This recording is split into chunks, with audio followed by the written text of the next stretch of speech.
জনাব তারেক রহমান প্রধান উপদেষ্টার কাছে আগামী বছরের রমজানের আগে নির্বাচন আয়োজনের প্রস্তাব করেন।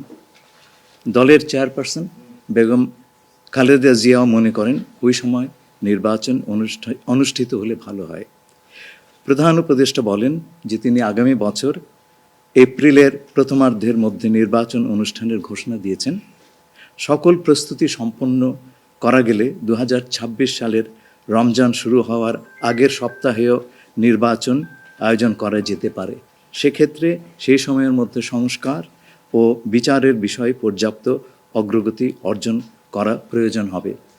জনাব তারেক রহমান প্রধান উপদেষ্টার এই অবস্থানকে স্বাগত জানান এবং দলের পক্ষ থেকে তাকে ধন্যবাদ জ্ঞাপন করেন।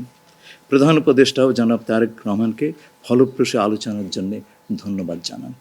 নির্বাচনের সম্পর্কে আজকে যৌথ বিবৃতিতে আমরা বলে দিয়েছি দুপক্ষই, এবং নির্বাচন কমিশন আমরা আশা করব শীঘ্রই একটা তারিখ ঘোষণা করবে।